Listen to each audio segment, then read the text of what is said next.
ini, makanya di posternya ada. Cuman baru kemarin tadi malam beliau menginfokan ada panggilan penting di waktu yang bersamaan dengan Ibu Menlu di pusat melalui Zoom. Jadi mohon izin beliau berhalangan dan menyampaikan salam hormat, salam takdim juga untuk semua pengurus NU di Hongkong dan teman-teman yang hadir. Diizinkan saya mewakili Bapak Konjen untuk membacakan orasi beliau. Sebetulnya orasi itu terlalu berlebihan Pak izin, tapi ya sekedar sambutan dari beliau, isi pikiran beliau terkait dengan Hari Santri Nasional. Bismillahirrahmanirrahim. Assalamualaikum warahmatullahi wabarakatuh. Alhamdulillahirrabbilalamin. Wassalatu wassalamu ala asrofil anbiya wal mursalin Sayyidina wa habibina wa syafi'ina wa maulana Muhammadin wa ala alihi wa ashabihi ajmain amma ba'du. Puji syukur kami panjatkan kepada Allah Subhanahu wa Ta'ala karena atas berkat dan rahmatnya kita dapat berkumpul bersama di majelis yang insya Allah mulia ini dan penuh berkah, amin, dalam rangka memperingati Hari Santri Nasional 22 Oktober serta Maulid Nabi Muhammad SAW. Dalam kesempatan yang baik ini, marilah kita juga mengaturkan salawat dan salam kepada junjungan kita Nabi Muhammad SAW serta para keluarga, sahabat, dan para pengikutnya. Yang saya hormati dan saya muliakan Rois Suriah PCI-NU Bapak Soekarno. Ini saya agak bingung Pak, yang satu Suriah pakai Rois, yang satu ketua Tanfiziyah pakai ketua gitu. Tapi nggak apa-apa lah, insya Allah artinya sama aja Pak. Sama-sama ketua, satu ketua Suriah, satu ketua Tanfiziyah, Bapak Istiawanto, Bapak Ustadz Istiawanto. Kemudian yang saya hormati juga Ketua Panitia Bapak Pugu. Kemudian tentu saja Bu Endah dari BNI, Pak Andri dari Telin, dan Pak Ki dari BNI juga. Terutama teman-teman yang meluangkan waktu. Saya tahu teman-teman di sini ini rest day-nya dipakai untuk insya Allah di majelis yang penuh berkah ini.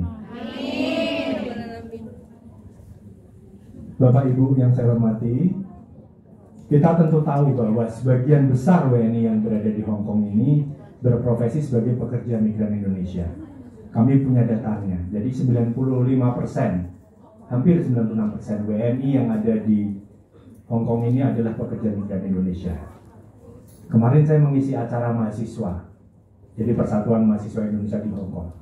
Lumayan, satu gedung banyak orangnya. Saya bilang sama mereka, kalau sekarang kalian lihat bahwa jumlah kalian banyak, nggak usah bangga, karena kalian ini paling pol cuma 5% dari WNI di Hong Kong. Karena teman-teman PMI jauh lebih banyak.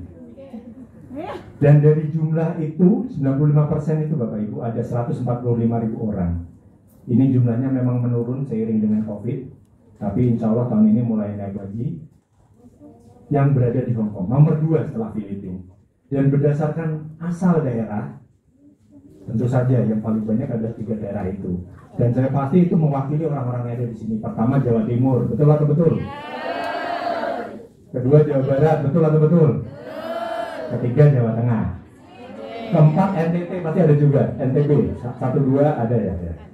Jadi mewakili itu. Nah dilihat dari daerahnya saja, kita tahu bahwa itu adalah daerah hijau, daerah santri, daerah pesantren.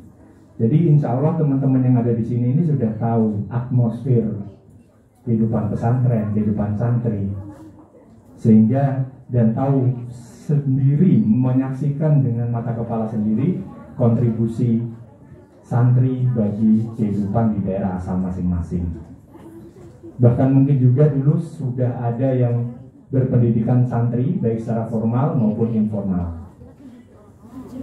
Bapak Ibu yang saya hormati, tadi sudah disampaikan oleh Bu Endah juga, peranan santri bagi bangsa ini bukanlah cerita dongeng, apalagi tahayul. Sebaliknya, kontribusi santri bagi bangsa ini itu sudah ditulis dalam tinta emas sejarah. Dan ini bukan hanya sejarah, tapi terjadi dari waktu ke waktu hingga saat ini. Tadi sudah disampaikan bahwa sebelum kemerdekaan Para santri bahu-membahu berjuang dengan tentara rakyat berperang melawan penjajah. Sesaat setelah kemerdekaan, tadi disampaikan 22 Oktober 1945. Kita merdeka bulan apa?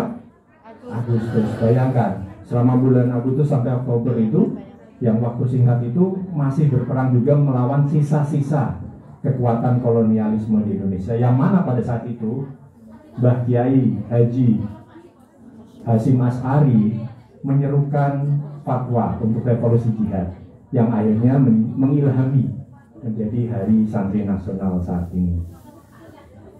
Dan itu adalah sejarah yang telah ditulis dengan tinta emas oleh bangsa ini. Tapi apakah peranan santri sebatas sejarah? Tentu saja tidak. Tadi disampaikan oleh Bu Endah, disampaikan oleh Pak Andri, bahwa santri-santri sudah banyak memberikan kontribusi bagi bangsa Indonesia di semua profesi, dimanapun mereka bekerja, dimanapun mereka berada, mereka selalu memberikan kontribusi. Tentu saja kita setuju, kita mafhum bahwa setiap kali menyebut nama santri, kontribusinya yang tertinggi adalah Presiden Bapak Kiai Haji Abdurrahman Wahid atau Gus Dur. Itu profesi tertinggi. Jadi teman-teman santri di sini bisa bangga bahwa cita-cita tertinggi harus presiden, karena sudah ada contohnya. Nah, bukan hanya itu saja, tapi kita juga tahu bahwa santri banyak yang menjadi dosen sampai rektor. Bahkan kalau di lingkungan Kementerian Luar Negeri, Bapak Ibu, jadi di lingkungan pekerjaan saya, cukup banyak yang kita mengenal ada diplomat santri. Cukup banyak diplomat yang lulusan Gontor, lulusan Al-Azhar Kairo, lulusan di Yaman sana. Jadi sangat banyak. Saya sendiri alhamdulillah pernah mengecap sebagai santri di Pondok Pesantren As-Salam di Surakarta, Solo. Jadi kami paham betul insya Allah dunia santri. Bahkan Wakil Menteri Luar Negeri sebelum yang sekarang itu adalah Pak Fahir, AM Fahir, itu juga santri juga di Gontor maupun di Al-Azhar. Wakil Presiden tadi juga disampaikan bahwa beliau kiai dan tentu saja pernah menjadi santri. Nah, Bapak Ibu, tentu saja teman-teman di sini sebagian besar profesinya adalah sebagai domestic helpers atau pekerja migran ya. Nah, kita pun berharap bahwa teman-teman tidak rendah diri dan selalu ingat bahwa kontribusi santri itu bisa dimulai dari diri sendiri. Nah, caranya bagaimana? Saya punya satu saran yang sederhana, tapi mungkin bisa mengilhami teman-teman semua. Ini momentumnya pas sekaligus dengan peringatan Maulid Nabi. Jadi kita bersama tahu bahwa Nabi memiliki 4 sifat. Nabi Muhammad 4 karakter yang bukan hanya dikenal di dunia Islam, tapi juga dikenal di dunia internasional. Yang pertama adalah tentu saja sidik atau berkata jujur. Nah, ini hal yang penting Bapak Ibu, karena dengan mempraktekkan kejujuran di tempat kerja ibu masing-masing, bukan hanya kepada majikan, tapi juga kepada sesama domestic helper. Kalau majikan ada 2 domestic helper, juga dengan ketika berbelanja di pasar dan lain sebagainya, maka insya Allah itu akan membuat hidup dan pekerjaan Bapak Ibu menjadi lebih baik. Saya kemarin ngobrol dengan salah satu pejabat di Labor Department. Mereka memiliki survei bahwa mayoritas majikan atau pemberi kerja di Hong Kong itu menyukai pekerja dari Indonesia karena kejujuran. Jadi kejujuran ini memang benar-benar dia bukan hanya dalam konteks Islam, tapi juga sebagai bentuk profesionalisme.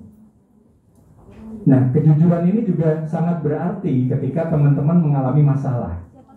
Kami sering di KJRI, saya ada pengaduan, seorang PMI datang ke meja saya, menyampaikan bahwa Pak, saya ada masalah begini, kemudian kami panggil agennya, panggil majikannya, kita harap gajinya segera dipenuhi. Beberapa bulan kemudian kita tanya, gaji sudah dibayar? Sudah Pak, begini. Tapi seminggu setelahnya datang lagi ke kantor. Pak, sebetulnya gaji saya belum dibayar, tapi saya diminta untuk diam saja. Nah, ini juga. Jadi kejujuran itu bisa diaplikasikan ke semua hal. Bukan cuma untuk apa boleh dibilang menyenangkan orang lain karena kita berkata jujur, tapi juga untuk diri kita sendiri. Kalau masalah, ya jujur juga. Karena kalau tidak jujur, orang lain. Yang kedua, sifat adalah amanah atau dapat dipercaya. Nah, ini juga hal yang penting. Makasih Pak Edi. Ini juga hal yang penting, amanah atau dapat dipercaya. Jadi sama dengan survei yang tadi. Para majikan di Hong Kong juga menyampaikan bahwa mereka lebih senang dengan Mandarin Indonesia karena dapat dipercaya. Dan ini terbukti lagi, saya menyaksikan. Jadi teman-teman yang booking paspor itu seringkali Bapak Ibu datang sambil bawa ini buburnya ya. Jadi di kursi roda gitu sambil dibawa, kemudian bikin paspor sebentar atau antri sebentar, kemudian balik lagi. Jadi buburnya tidak ditinggalkan. Benar-benar amanah gitu. Jadi khawatir kalau ditinggalkan ada apa-apa, maka dibawa sekalian ke KJRI. Dan itu tidak masalah. Itu adalah bukti teman-teman itu tanggung jawab. Jadi kalau diberi amanah, kamu laksanakan dengan baik. Yang ketiga adalah fatona atau cerdas. Nah, kecerdasan itu tidak harus yang bersifat intelektual, namun juga emosional dan spiritual. Dicontohkan oleh Rasulullah, dimanapun Rasulullah berada, beliau selalu menyampaikan pesan-pesan yang sesuai dengan kapasitas masyarakat setempat. Bahkan sebisa mungkin tidak menjelekkan budaya setempat. Jadi kita pun harus bisa mencontoh. Dalam bekerja juga kita perlu berpikir bagaimana suatu pekerjaan itu bisa dijalankan dengan lebih efisien, ya, lebih memanfaatkan waktu dengan baik. Nah, ini kan dibutuhkan satu kecerdasan tersendiri. Nah, ini juga dipentingkan, ini penting untuk kehidupan kita. Dan sifat yang keempat yang wajib diteladani dari Rasulullah adalah tabligh. Artinya senantiasa menyampaikan kebenaran dengan cara yang baik dan sesuai dengan tuntunan ajaran Al-Quran. Ini bukan berarti jenengan harus mendakwahi majikan ya, atau rekan kerja kita, tidak selalu seperti itu. Tapi kita bisa mulai dengan memberikan contoh yang baik. Ingat, Rasulullah itu suatu laksana, jadi tidak harus dengan lisan kita menyampaikan sesuatu yang benar, tapi dengan contoh baik yang mencerminkan seorang muslim atau muslim adalah rahmatan lil alamin, sebagai rahmat bagi alam semesta. Ingat, rahmatan lil alamin itu bagi alam semesta, bukan hanya bagi umat muslim, ya. Jadi selalu bekerja dengan baik, tidak berbohong, menjaga etika, sopan dalam bersikap, santun dalam bertutur kata. Nah, itu semua kalau dirangkum, ini teman-teman Bapak Ibu di Telling dan di BNI tahu, itu adalah karakter profesionalisme. Itu semua, dan itu sudah dicontohkan oleh Rasulullah. Nah, kita berharap teman-teman bisa mengambil inspirasi dari Rasulullah, nggak perlu jauh-jauh inspirasinya dari yang aneh-aneh gitu ya. Jadi Rasulullah sendiri sudah menjadi memberikan inspirasi bagi kita semua. Itu saja dari saya mewakili Bapak Konjen. Sekali lagi semoga peringatan perayaan Hari Santri Nasional sekaligus Maulid Nabi ini dapat berjalan dengan lancar dan insya Allah memberikan keberkahan bagi semua yang hadir. Wallahul muwaffiq ila aqwamit thoriq. Wassalamualaikum warahmatullahi wabarakatuh.